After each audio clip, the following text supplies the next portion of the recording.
Good morning all students. जैसा कि आपने पूर्व के वीडियो में अलंकार के बारे में जानकारी प्राप्त की। अलंकार के भेद तीन प्रकार के पाए जाते हैं: शब्दालंकार, अर्थालंकार और उभयालंकार। आज मैं इस वीडियो में आपको शब्दालंकार के बारे में बताने जा रहा हूँ। नंबर 1 है शब्दालंकार। शब्दालंकार में जैसे अनुप्रास अलंकार। अनुप्रास अलंकार क्या होता है उसके बारे में आप जानिए। अनुप्रास अलंकार को जानने से पहले आप ध्यान दीजिए अनुप्रास शब्द का अर्थ क्या है। अनुप्रास दो शब्दों के योग से बना अनु प्लस प्रास, अर्थात दोनों का अर्थ होता है पास पास या निकट रखना, अर्थात वर्णों का पास पास प्रयोग करना अनुप्रास कहलाता है। इसके बारे में आप जानकारी विस्तार से प्राप्त कीजिए। शब्दालंकार, जहाँ शब्दों में चमत्कार हो, इसमें जो पहला अलंकार आता है जैसे अनुप्रास। अनुप्रास शब्द अनु और प्रास से बना और इसका अर्थ होता है पास पास या निकट रखना। किसको? वर्णों को, अर्थात यहाँ वर्णों को पास पास रखा जाता है। एक या एक से अधिक वर्णों को पास पास रखा जाता है, यानी दो या दो से अधिक बार निकट रखा जाता है। अर्थात इसमें क्या होता है? वर्णों का बार बार प्रयोग। ये विशेषता अनुप्रास की होती है। जहाँ वर्णों का बार बार प्रयोग होता है वो अनुप्रास होता है। अनुप्रास की आप परिभाषा जानिए। परिभाषा या लक्षण, अनुप्रास की परिभाषा देखिए। परिभाषा, अनुप्रास अलंकार की परिभाषा क्या है इसके बारे में आप जानिए। जहाँ वाक्य में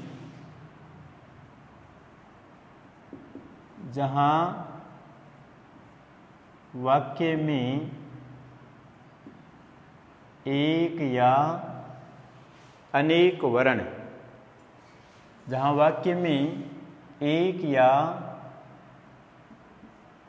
अनेक वर्ण, दो या, जहाँ वाक्य में एक या अनेक वर्ण जब दो या दो से अधिक बार, अनेक वर्ण जब दो या दो से अधिक बार एक ही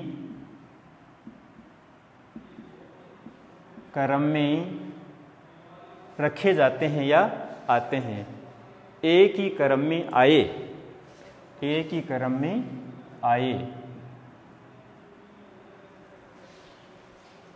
जब वाक्य में, अर्थात जहाँ वाक्य में एक या अनेक वर्ण जब दो या दो से अधिक बार एक ही क्रम में आए, अर्थात वर्णों की आवर्ती हो, अर्थात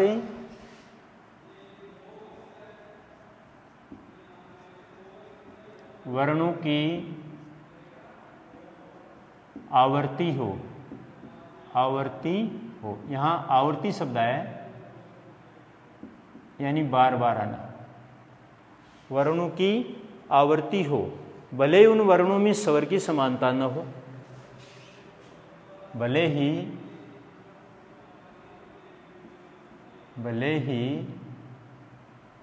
उन वर्णों में स्वर की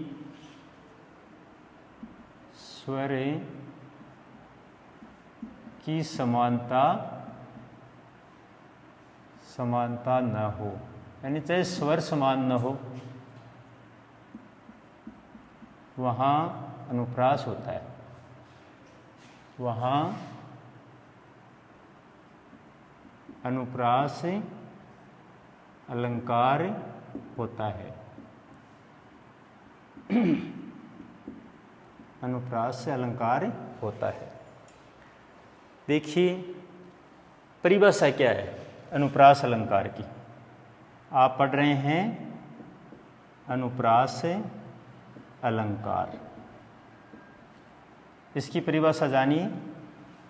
जहाँ वाक्य में एक या अनेक वर्ण, एक या अनेक वर्ण जब दो या दो से अधिक बार एक ही क्रम में आए, अर्थात एक ही क्रम में रखे जाएं, अर्थात वर्णों की आवर्ती हो, यानी एक वर्ण जब दो बार आ जाता है तो दूसरी बार आने से उसको आवर्ती शब्द के नाम से पुकारते हैं। अर्थात एक वर्ण दो बार आए या एक से अधिक वर्ण दो बार आए तो वहाँ उसको आवर्ती कहा जाता है। भले उन वर्णों में स्वर की समानता न हो, चाहे उसमें मात्रा मिले या न मिले, समान मात्रा का होना कोई आवश्यक नहीं है, वहाँ अनुप्रास होता है। जैसे उदाहरण से स्पष्ट होगा, जैसे मुख्य बात यह है कि अनुप्रास अलंकार में वर्णों की बार बार आवर्ती होती है। एक या एक से अधिक वर्ण, एक या एक से अनेक वर्ण, अर्थात एक से अधिक वर्ण जब बार बार आते हैं, जब वर्णों का बार बार प्रयोग होता है वह अनुप्रास होता है। जैसे उदाहरण, जैसे भगवान भक्तों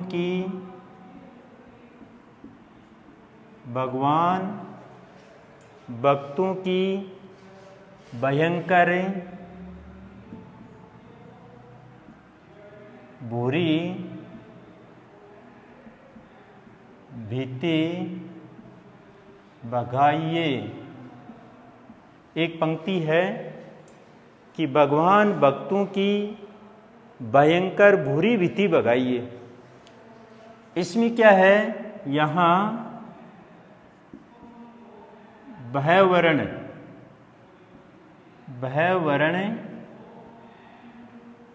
की एक से अधिक बार आवर्ती हुई है। यहाँ भयवर्ण की अनेक बार आवर्ती हुई है। भयवर्ण की अनेक बार आवर्ती हुई है। दूसरी बात बताई थी कि इसमें स्वरों की समानता न हो। अब आप देखिए, यहाँ भयवर्ण है, भय में एक ही ध्वनि है, यहाँ एक ही ध्वनि है, इसमें भी एक ही ध्वनि है। इसमें भूरी यानी भू बड़ा ऊ की मात्रा है, इसमें बड़ा ऊ की मात्रा है, और इसमें बड़ी की मात्रा है। तो ये मात्रा की पहचान आप कर ही सकते हैं। ये स्वर होता है तो भी बड़ी की मात्रा है और ये भय एक ही ध्वनि है। तो भय में एक ही ध्वनि है, यहाँ ऊ और ई की, इसलिए अलग अलग स्वर हो गए। तो इसमें बताया था कि भले ही उन वर्णों में स्वर की समानता न हो, लेकिन क्रम एक ही होना चाहिए, यानी एक ही क्रम में आए, लगातार क्रमशः आए। जैसे भयवर्ण पंक्ति में बार बार प्रयोग किया गया है भयवर्ण का, इसलिए भयवर्ण की एक से अधिक बार आवर्ती हुई है, यानी बार बार आना। जब कोई वर्ण दो बार आ जाता है तो उसको एक बार आवर्ती कहते हैं। तो यहाँ भयवर्ण की अनेक बार आवर्ती हुई है, अतः यहाँ अनुप्रास अलंकार है। तो इस पंक्ति में कौन सा अलंकार है? अनुप्रास अलंकार है। अब आप देखिए अनुप्रास के भेद। अनुप्रास अलंकार हम पहचान कर सकते हैं। काव्य में जिन पंक्तियों में एक या अनेक वर्णों की आवर्ती होती है तो वहाँ अनुप्रास माना जाता है, लेकिन अनुप्रास के भी भेद होते हैं। देखिए अनुप्रास के भेद। अनुप्रास के भेद। अनुप्रास अलंकार के 5 भेद होते हैं। 5 भेद होते हैं जी। अनुप्रास अलंकार के 5 भेद माने जाते हैं। जैसे नंबर 1, जिसको अपन बोलते हैं छेका अनुप्रास। छेका अनुप्रास। और नंबर 2, जिसे कहते हैं छेका अनुप्रास के बाद आता है वृत्यानुप्रास। छेकानुप्रास, वृत्यानुप्रास, फिर है श्रुत्यानुप्रास, श्रुत्यानुप्रास। इसके बाद में आता है अंत्या, अंत्यानुप्रास, अंत्यानुप्रास। और नंबर 5 है लाटानुप्रास, लाटानुप्रास। इस प्रकार अनुप्रास के 5 भेद माने जाते हैं। अनुप्रास अलंकार के भेद, यानी अनुप्रास अलंकार में 5 भेद होते हैं, जिनका नाम है छेकानुप्रास, वृत्त्यानुप्रास, श्रुत्यानुप्रास, अंत्यानुप्रास, लाटानुप्रास। विद्यार्थी घबराए नहीं, अनुप्रास के इतने भेद, कोई बात नहीं। जैसा कि मैंने बताया, अनुप्रास यानी पास पास, अर्थात वर्णों का पास पास होना। इन सब में भी वर्णों का ही पास पास होना है, नाम अलग अलग हैं, तो कितनी वर्ण कैसे आते हैं इनके बारे में छोटी छोटी जानकारी आपको प्राप्त की जाएगी। छेकानुप्रास, छेकानुप्रास की क्या पहचान है? यहाँ एक वर्ण की आवृत्ति केवल एक बार होती है, यानी कोई वर्ण 2 बार आए। मैं समझा दूं संक्षेप में, जहां कोई वर्ण केवल 2 बार आए अर्थात एक बार आवृत्ति हो, वहां छेकानुप्रास होता है। उदाहरण से स्पष्ट हो जाएगा। वृत्त्यानुप्रास 2 से अधिक बार। आपको मैंने बताया था कि वर्णों की आवृत्ति आएगी सब में, और अच्छी तरह से भली भांति इनकी परिभाषा आप जान सकते हैं। छेकानुप्रास जहां कोई वर्ण 2 बार आए अर्थात एक बार आवृत्ति हो। 2 बार आवृत्ति को कहते हैं। आवृत्ति का मतलब एक वर्ण जहां 2 बार आता है उसकी एक आवृत्ति हो जाती है। अच्छा जी, जहां कोई वर्ण 2 बार आए अर्थात एक बार आवृत्ति हो जी, और जहां 2 से अधिक बार आता है, 2 से अधिक बार कोई वर्ण जब 2 या 2 से अधिक बार आता है तो वहां वृत्त्यानुप्रास कहलाता है, वृत्त्यानुप्रास कहलाता है। और श्रुत्यानुप्रास में क्या होता है? उच्चारण स्थल होता है अपना। मुंह से जब ध्वनि बोलते हैं, वर्ण का उच्चारण करते हैं, तो उसके अलग अलग स्थान हैं। तो एक ही उच्चारण स्थान से, एक ही उच्चारण स्थान से एक से अधिक वर्णों की आवृत्ति हो। एक ही उच्चारण स्थान से एक से अधिक वर्णों की आवृत्ति होती है तो वहां श्रुत्यानुप्रास कहलाता है। उदाहरण से स्पष्ट करेंगे अपन आगे। अंत्यानुप्रास, जैसा कि शब्द में निहित अर्थ है, अंत्य मानी अंत में। काव्य में जहां काव्य के अंत में यानी वर्णों की आवृत्ति हो, समान आवृत्ति हो, समान स्वरों या वर्णों की आवृत्ति हो, वहां अंत्यानुप्रास कहलाता है। और लाटानुप्रास में क्या होता है? यानी इसमें वाक्य की ही पुनरावृत्ति होती है। इसमें एक या एक से शब्द जिसकी आवृत्ति होती है और अन्वय भेद के कारण अर्थ में परिवर्तन हो जाता है। जिसमें पूरा ही वाक्य ज्यों का त्यों लिखा जाता है, लेकिन अन्वय भेद के कारण इसका अन्वय बदल जाता है, वहाँ लाटानुप्रास कहलाता है। अब आप जानिए इनके बारे में विस्तार से। छेकानुप्रास क्या होता है उसके बारे में आप पढ़िए। नंबर 1, जैसा कि मैं आपको बता रहा हूँ, छेकानुप्रास, अनुप्रास का प्रथम भेद छेकानुप्रास। छेकानुप्रास क्या होता है इसके बारे में जानिए। जहाँ वाक्य में किसी एक वर्ण की आवृत्ति केवल एक ही बार हो, जहाँ वाक्य में किसी एक वर्ण की आवृत्ति, जहाँ वाक्य में किसी एक वर्ण की आवृत्ति केवल एक ही बार हो अर्थात वह वर्ण 2 बार आए। जहाँ वाक्य में किसी एक वर्ण की आवृत्ति केवल एक ही बार हो बार हो, अर्थात वह वर्ण दो बार आए, दो बार आए, आए, वहाँ 6 का अनुप्रास होता है। 6 का अनुप्रास अलंकार होता है। अनुप्रास का भेद है 6 का अनुप्रास। इसकी पहचान है कि कोई वर्ण 2 बार आए। कितनी बार? 2 बार बताया था मैंने, अर्थात 1 बार आवर्ती हो।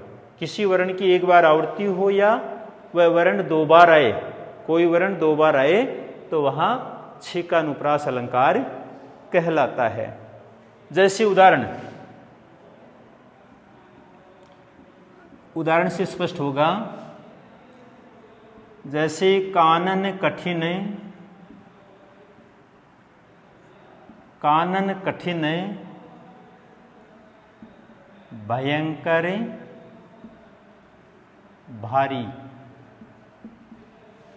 कानन कठिन भयंकर भारी, एक पंक्ति है यहां से यहां तक, इस पंक्ति को जानिए।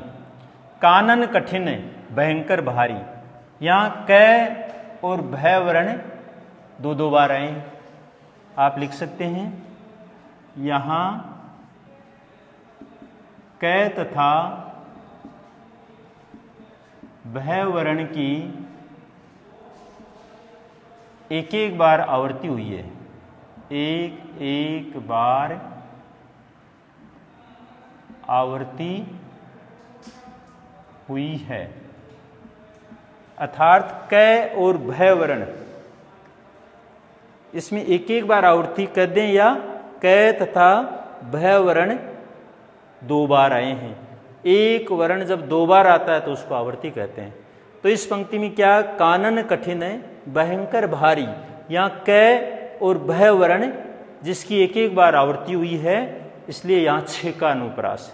मैंने आपको बताया कि 6 का अनुप्रास में कोई वर्ण जब 2 बार आता है, अर्थात किसी एक या एक से अधिक वर्णों की एक बार आवर्ती हो या एक या एक से अधिक वर्ण 2 बार आए, केवल 2 बार आए, तो वहाँ 6 का अनुप्रास है।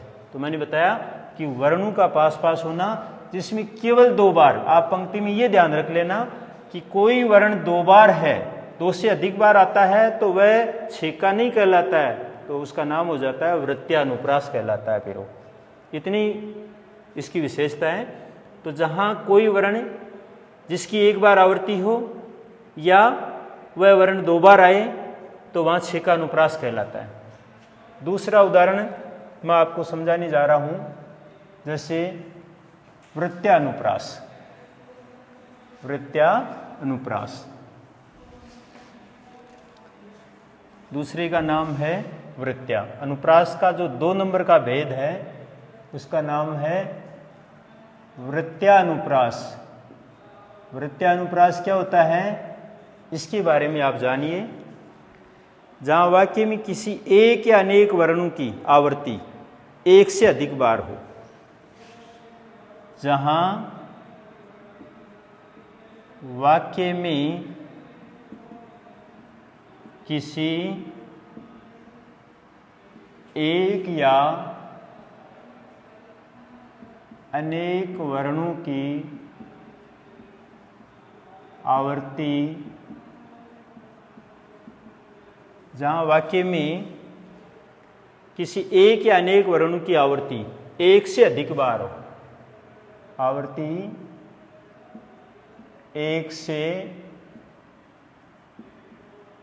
अधिक बार हो, वहाँ वृत्त्यानुप्रास होता है। वहाँ वृत्त्यानुप्रास होता है, होता है। जी ध्यान दीजिए, वृत्त्यानुप्रास की पहचान है कि कोई वर्ण अर्थात एक या अनेक वर्ण की आवर्ती 1 से अधिक बार हो, अर्थात 1 या 1 से अधिक वर्ण 2 या 2 से अधिक बार आए, वहाँ वृत्त्यानुप्रास कहलाता है, जैसे अनुप्रास की परिभाषा में शामिल है। तो जैसे उदाहरण से स्पष्ट हो जाएगा। उदाहरण आप देखिए, वीरति विवेक विमल विज्ञाना।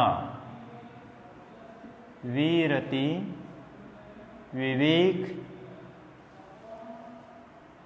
वीरति विवेक विमल विज्ञाना। इसका उदाहरण है कि वीरति विवेक विमल विज्ञान। ध्यान दीजिए, इसमें वह वर्ण है जो 4 बार आया, इसका मतलब 2 से अधिक बार आया। जहां 2 से अधिक बार कोई वर्ण दिखाई दे तो वहां निश्चित रूप से वर्त्यानुप्रास माना जाता है। तो देखिए यहां वह वर्ण, यहां वह वर्ण की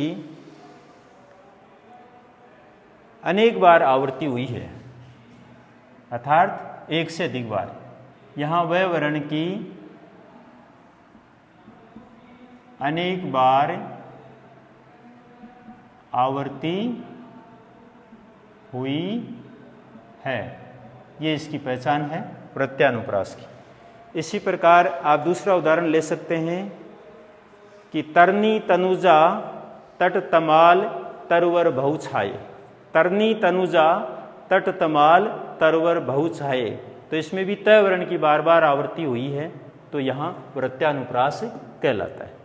इसके बाद आप जो 3 नंबर है उसको बोलते हैं श्रुत्या, श्रुत्यानुप्रास अलंकार। जैसा कि सुनने में एक ही उच्चारण स्थान से 1 से अधिक वर्णों की आवृत्ति होती है, तो श्रुत्या की क्या पहचान है कि जहां मुख के एक ही उच्चारण स्थान से उच्चरित होने वाले वर्णों की आवृत्ति होती है।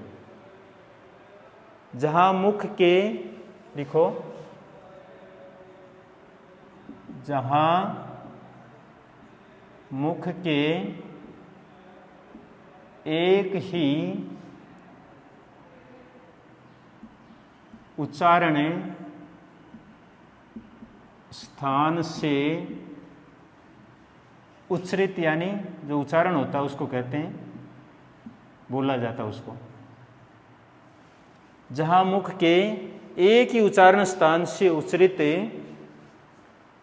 होने वाले वर्णों की आवृत्ति होती है। उच्चरित होने वाले वर्णों की आवृत्ति होती है, अर्थात जहां मुख्य एक ही उच्चारण स्थान से उच्चरित होने वाले वर्णों की आवृत्ति होती है, अर्थात बहुत से वर्णों का प्रयोग किया जाए, यूं भी कह सकते हैं, अर्थात बहुत से, यानी 1 से अधिक, बहुत से वर्णों का प्रयोग किया जाए, वहाँ श्रुत्यानुप्रास होता है, श्रुत्यानुप्रास होता है, श्रुत्यानुप्रास अलंकार होता है। इसको अलंकार शब्द भी जोड़ सकते हैं आप। श्रुत्या यानी जैसा कि सुनने में एक ही उच्चारण स्थान से 1 से अधिक वर्णों की आवृत्ति जहाँ होती है वह श्रुत्यानुप्रास कहलाता है। अब देखिए इसके उच्चारण स्थान जानिए पहले आप। उच्चारण स्थान, उच्चारण स्थान कौन कौन से होते हैं इनके बारे में आप जान लीजिए। जैसे मैं श्रुत्यानुप्रास में उच्चारण का ध्यान रखना पड़ता है, और उच्चारण के जब वर्णों का उच्चारण होता है तो उनके अलग अलग स्थान होते हैं, जैसे कंठे, तालव्य, मूर्धन्य। कंठे, तालव्य, मूर्धन्ये, दंते, दंते, ओष्ठे, ओष्ठे। ये जैसे 1, 2, 3, 4, 5 प्रकार के उच्चारण स्थान पाए गए हैं कि कंठे जहाँ ध्वनि कंठ से प्रकट होती है। इसी प्रकार तालव्य, जब किसी वर्ण का अपन उच्चारण करते हैं तो जीवा तालु से स्पर्श होती है तो वो तालव्य वर्ण कहलाता है। मूर्धन्य, जब वर्ण का उच्चारण करते हैं तो जीवा मूर्धा से स्पर्श होती है इसलिए मूर्धन्य कहलाता है। और उच्चारण करते समय जीवा जब दांतों से टकराती है तो वो दंत्य वर्ण कहलाता है, ओष्ठे। और जब जीवा जब बार बार होठों से प्रकट होती है यानी स्पर्श होती है तो उसको ओष्ठ्य वर्ण कहते हैं। इस प्रकार आप इनके उच्चारण स्थान के बारे में ध्यान दीजिए कि कंठे यानी कंठ से उच्चरित होने वाले वर्ण कौन कौन से होते हैं। कंठे, कंठे, कंठ से उच्चरित होने वाले वर्ण हैं जैसे ए, आ, जैसे ए, आ, कै, खे, गै, घै, ड़ै। इन वर्णों का जब उच्चारण करते हैं तो मुख विवर से यानी कंठ से आवाज प्रकट होती है। आपका उच्चारण कंठ से होता है इसलिए इसको कंठे कहा गया है। दूसरा नाम है तालव्य, तालव्य, तालव्य। जब किसी वर्ण का अपन उच्चारण करते हैं तो जीवा तालु से स्पर्श होती है तो इसमें आता है जैसे ई, चै, छै, जै, झै, ये, फिर ये, सै। ये वर्ण तालव्य वर्ण कहलाते हैं। ई, चै, छै, जै, झै, ये, सै, ये सब तालव्य हैं। और उसके बाद में है मूर्धन्य। मूर्धन्य वर्ण कौन कौन से होते हैं जैसे इसके बाद में जो स्वर आता है री और ट वर्ग यानी ट, ठ, ड, ढ, ण। उसके बाद में ये के बाद में आएगा यहाँ र और ये स। री, ट, ठ, ड, ढ, ढ, ण, र, स। ये सब क्या है? मूर्धन्य कहलाते हैं। फिर ये जो दंत्य है इसके बारे में आप जान सकते हैं। इसमें आता है जैसे तय वर्ग यानी तय, थ, द, ध, न, त, थ, द, ध, न। फिर देखिए ल और स, ये वर्ण आते हैं। त, थ, द, ध, न, ल, स। ये वर्ण दंत्य वर्ण में आ जाते हैं। इनका उच्चारण करते हैं तो जीवा दांतों से स्पर्श होती है। फिर है ओष्ठे। ओष्ठे क्या होता है? ओष्ठे यानी उच्चारण करते समय जीवा होठों से स्पर्श होती है। इसमें आता है जैसे ऊ, फिर पै वर्ग प, फ, ब, भ, म। ये ओष्ठे वर्ण कहलाते हैं। तो ये उच्चारण स्थान है, इसके बारे में आप अच्छी तरह से जान सकते हैं। अब जैसा कि मैंने आपको बताया श्रुत्यानुप्रास, तो श्रुत्यानुप्रास का उदाहरण देखिए। उदाहरण पीछे अभी जो बताया श्रुत्यानुप्रास, उसका उदाहरण देखिए। तुलसीदास, तुलसीदास सिदते निस्दिन। तुलसीदास सिदत निस्दिन, यहाँ निस आएगा। तुलसीदास सिद्धत निस दिन तुम्हारी निठुराई, तुम्हारी निठुराई। ये एक उदाहरण है, एक पंक्ति है कि तुलसीदास सिद्धत निस दिन तुम्हारी निठुराई। यहाँ जो वर्ण है इनको दंत्याक्षर कहते हैं।